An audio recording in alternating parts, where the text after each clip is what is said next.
Hi, class. Today I'm reviewing Chapter 3, Grammar, Style, and Language Basics. Now, first, let's address the question, why do grammar and style matter?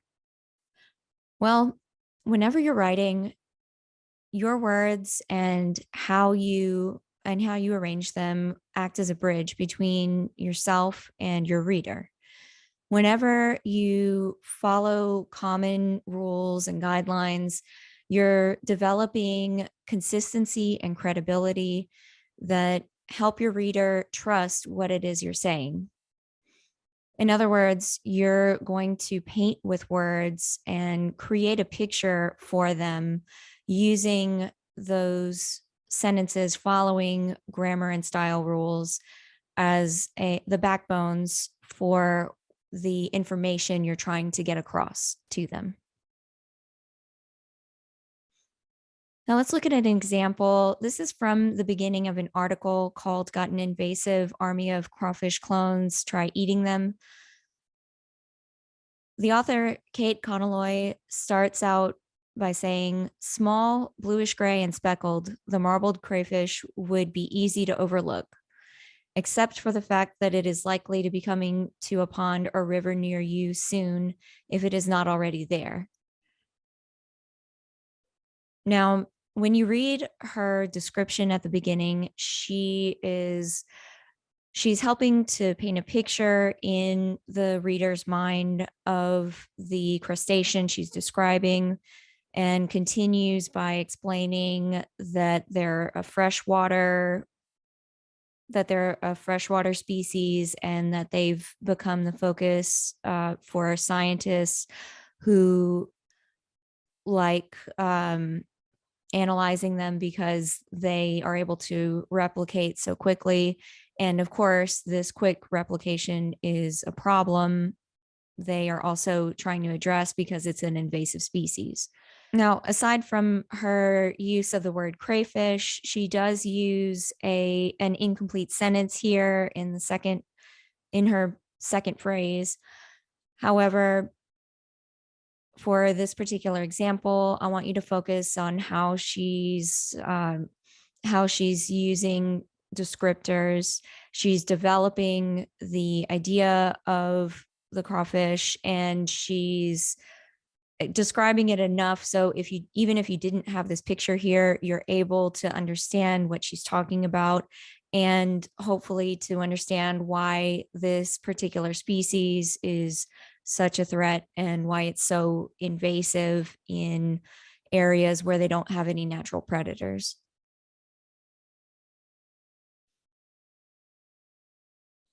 All right. Now, when we talk about commonly misused words, there are, of course, tons of different homonyms, words that sound very similar but mean different things.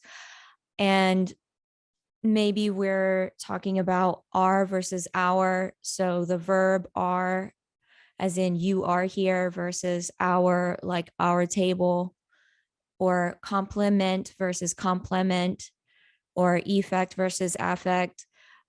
And of course, most of the time when we see the word effect with an E, we say it like that, not effect, as in the weather had an effect on everyone's mood, or the weather affected everyone's mood. So whenever you're trying to figure out which one of these to use, remember effect is primarily used as more of a descriptor. Affect with an A is normally going to be a verb. So, I mean, there are some exceptions for both of them, but the majority of the time you're going to want to use affect with an A, not whenever you're thinking of a verb, and effect with an E for other uses. And we also have accept versus accept, and insure versus ensure. Insure, of course, is like insurance, and ensure as in I will ensure this gets done, like make sure that something gets done. And here's a little meme someone made. I take for granted people's bad grammar. specifically how they're always thinking it's supposedly right to say for all intensive purposes.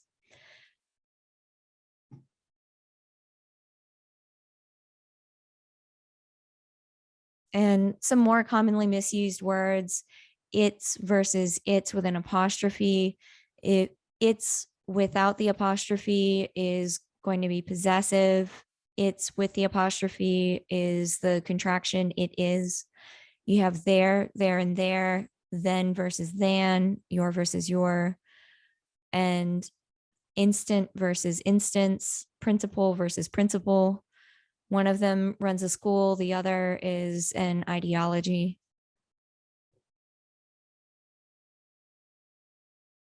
Now, basic sentence structure, your sentence is always going to have a subject and a predicate. Generally speaking, this means it's a noun or pronoun plus a verb, and your verb may also include a noun or pronoun, or your predicate would include either a verb plus noun or pronoun, or maybe a prepositional phrase or some adverbs possibly describing the verb. So the main things you need to do when you're checking whether or not a sentence is complete: does it have a subject, and does it have that verb? And of course, you may also have dependent or independent clauses, and as I said, prepositional phrases.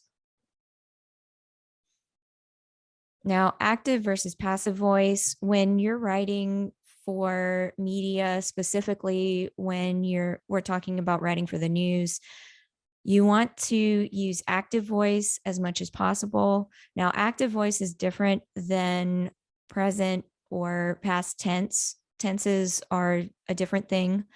When I say active, I mean that the subject is acting upon a noun or pronoun in the predicate. Now, it can still act upon that noun or pronoun in the predicate, even if you leave it off. You're mainly looking to see if you have an action verb. So in this case, the dog ate the cake. The dog is the subject, ate is the past tense action verb, and cake is the direct object. So we have the noun, our action verb, and the direct object.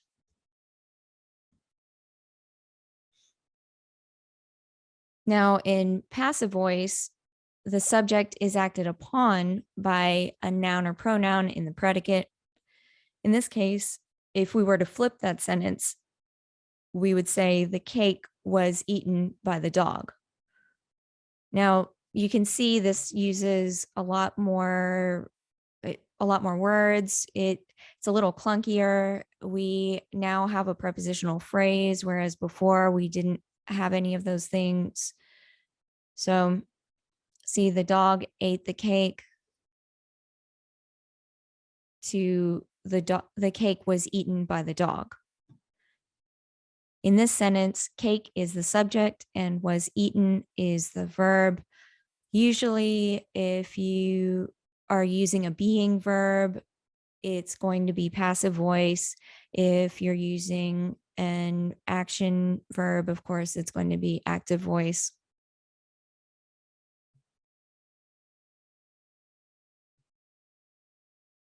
Now, verbs are generally the heart of a sentence. They are normally describing an action or a state of being. And whenever you're writing for media, they do have different rules depending on what kind of media you are writing for.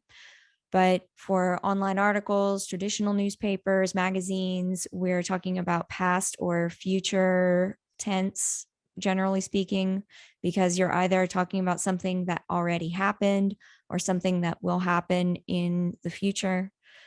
Broadcast, you are generally speaking describing everything using present tense or future tense verbs. So TV, radio, things that happen live are normally going to be present or future oriented, because when you're gathering news for those, for that kind of medium, it needs to be either something that is happening or something that will happen. Talking about the past on TV tends to be really boring. So keep that in mind when you're writing your articles. When we're talking about online articles, newspapers, magazines, we're usually talking past or future. So something that already happened that was of note, or something that will happen that is important for someone to know. Broadcast, we're talking about something that is currently happening or something that will happen.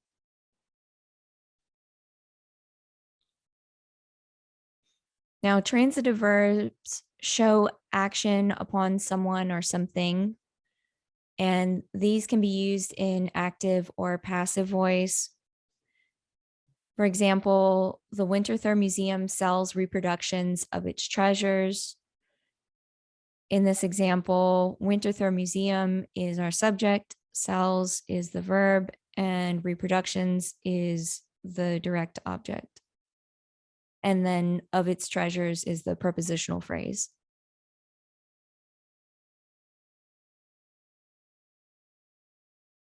Now, intransitive verbs will be an action verb lacking a receiver. So that would be to be verbs, am, is, are, was, were, be, being, been, linking verbs, feel, keep, look, grow, be, etc.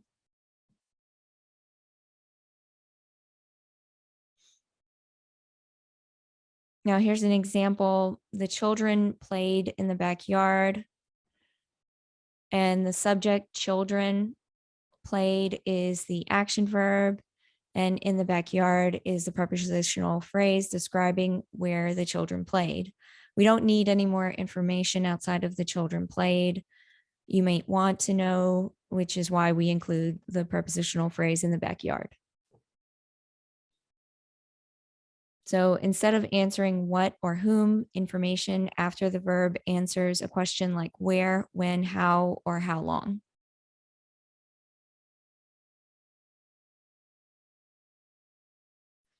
Now, linking verbs will link a subject to a predicate noun or pronoun, or to a predicate adjective. In the first example, Henry became a grandfather this year. It renames Henry as a grandfather. So grandfather is the predicate nominative. And in the second example, this is of a predicate adjective. This room smells smoky. Smoky is describing the room, and it is our predicate adjective.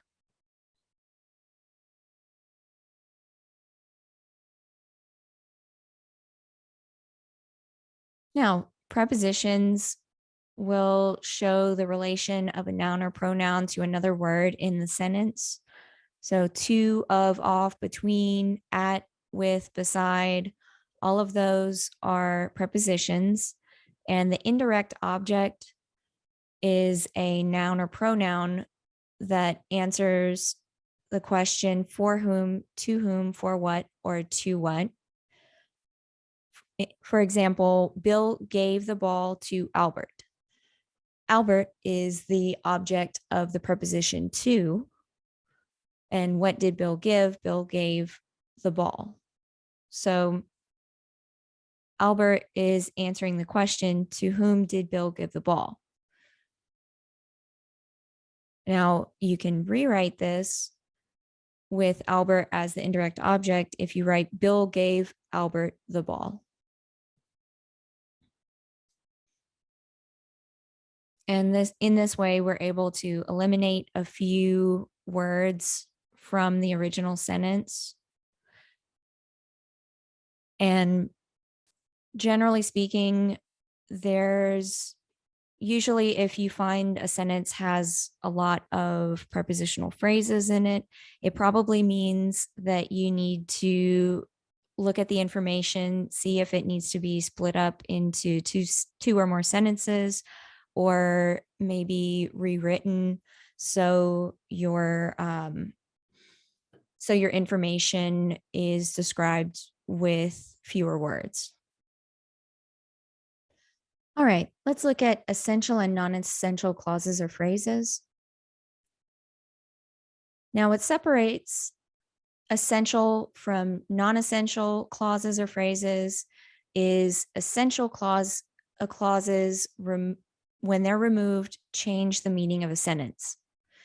A non-essential clause or phrase does not need to be there. It's just additional information for your audience. Therefore, it has to be set off by commas. So the commas are signaling to the reader that this information is extra, it's just a little more, but the essential portion is present in the other part of the sentence.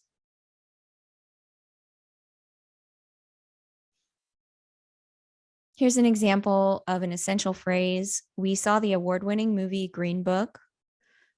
Now, when we say that we saw the award-winning movie, we want to know which one. Green Book is answering that question. And you could rewrite this information in a non-essential phrase by saying, we saw the 2019 winner of the Academy Award competition for Best Picture, comma, Green Book. There was only one winner of the award that year.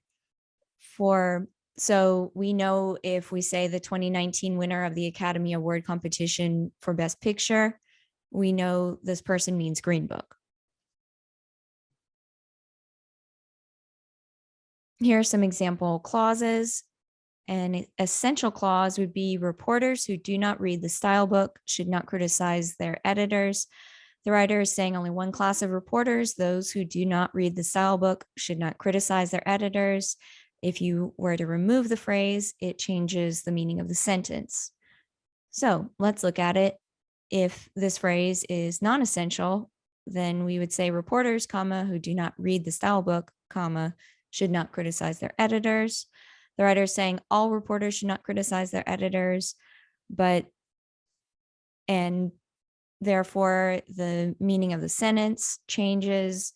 So if we say reporters should not criticize their editors, or reporters, comma, who do not read the style book, comma, should not criticize their editors, both of those sentences mean the same thing.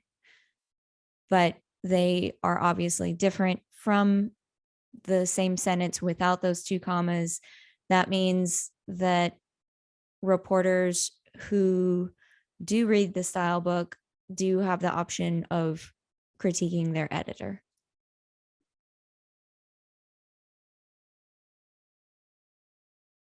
All right, let's look at another example. So which of these sentences is correct? He and his wife, comma, Mary, comma, have one daughter, or he and his wife, Mary, no commas, have one daughter. Option 1 is the correct answer. Mary is a non-essential clause because he has one wife. However, if Mary were one of several friends and not his wife, or if he were a polygamist and he had several wives, then the commas would be removed because we need to know specifically which person he spoke to, or which person is the mother of his one daughter.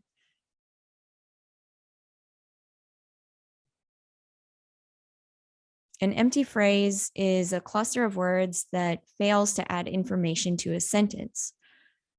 It's something we use a lot when speaking. However, it is important to edit your words and make sure you don't include these types of phrases when you are writing for media or really for anything. Here's an example. Despite the fact that tuition increased 10%, and then of course your sentence would continue. In that portion of the sentence, the words the fact that do not add any value. If you cover those words or delete them from the sentence, it would say despite the 10% tuition increase. So you want to look at your sentences, see if there are any unnecessary words. Often when I'm editing, I think of that as a flag word, or words like which or what they're often used in speech. However, they need to be checked or probably edited out of sentences whenever you're writing. Often they're used as a way to fill gaps when speaking, and they kind of sneak into your writing. So when you're reviewing your work, check and see if you include any empty phrases, things that don't really add value to your writing. Now, an empty subject is one lacking value.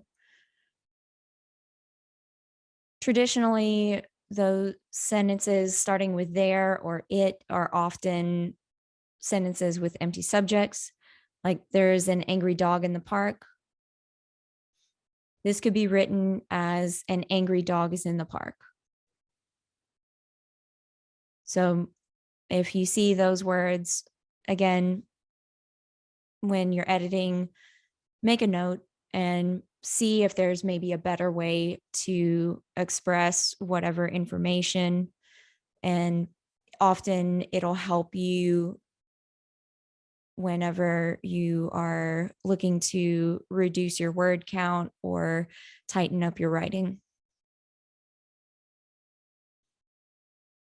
Now, empty words are usually vague terms whenever you don't totally remember a certain piece of information, but you want to still include it in your writing. Usually, the best solution for empty words is to look up whatever information it is and find the actual number or place or whatever other review and see if there are other descriptors you can use. In this example, Frank had a lot of bobbleheads. Well, how many is a lot? A lot to one person might be 2, a lot to another person might be 10. So explain how many. Frank had 123 bobbleheads. Most people would probably consider that a lot. But it's more, you want to look for the most accurate way to offer information to your reader. Dangling or misplaced modifiers. Now, misplaced modifier fails to refer logically to any word in the sentence. Usually it suggests but does not name an actor. For example, opening the window to let out a huge bumblebee, the car accidentally swerved into an oncoming car.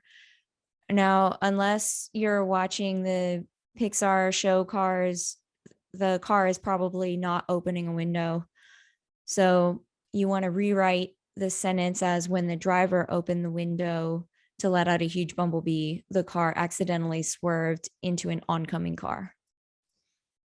Now, here's a checklist you can use to figure out whether or not you have a dangling modifier.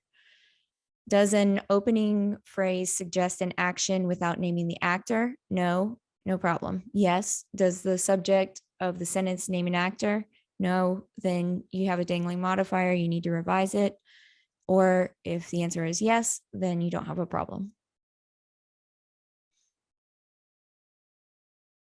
Some additional suggestions whenever you're proofreading your work.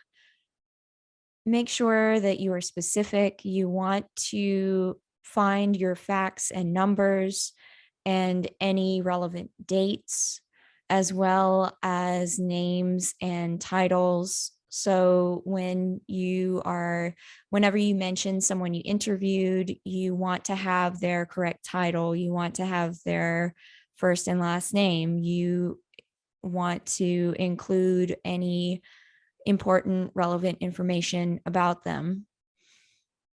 Also, read your writing out loud. This will help you check for any errors. Maybe you started writing a sentence, but then you noticed something else you needed to change. So you fixed it, but you forgot to go back and edit that other sentence. When you go back and read your work out loud slowly, it'll help you pick up on any of those errors, or if you perhaps type one word too many times. Often this happens with descriptions when you're trying to explain something to your audience. You might, let's say, use the word books too many times in a row. Or if you repeat a phrase a few times next to each other, you'll notice that it doesn't sound as good as maybe changing one of the phrases or removing the information. Also, this will help you figure out story flow. When you're writing, you're using a combination of shorter and longer sentences, compound sentences, essential and non-essential phrases. And over time, as you review your work and you read the work of others, you'll notice that there's a particular flow to writing, and it'll help your work come together and not be as choppy.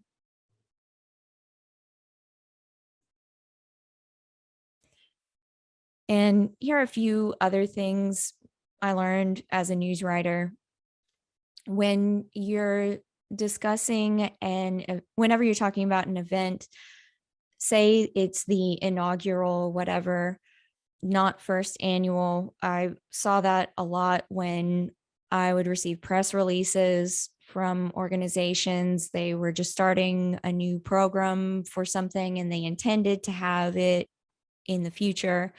But until you have about 3 events in a row, you should try and avoid mentioning it as the annual whatever. So the first time it's mentioned, it's the inaugural. I mean, technically you say second annual for the other ones, but usually you just say it's the second fun run or whatever the event is. Now, more than or less than refers to numbers. Over or under is a space. So if you're talking about, let's say there were more than 1 million people who signed up for something, or less than a certain number, you wouldn't say over 1 million people, because you would say something is going over a desk. Now, for body, I don't think any of you would necessarily cover any homicides or anything like that for this course, but when you see people writing a story about a car crash or anything else where someone died, you refer to them at the deceased person wherever. If you say that someone found their body somewhere, you say body, not dead body. When they're alive, they're a person. When they're dead, it's just their body. But most importantly, whenever you are confused or you're unsure about something, make sure you look it up. That is the best thing you can do. It helps you learn so much whenever you review your work.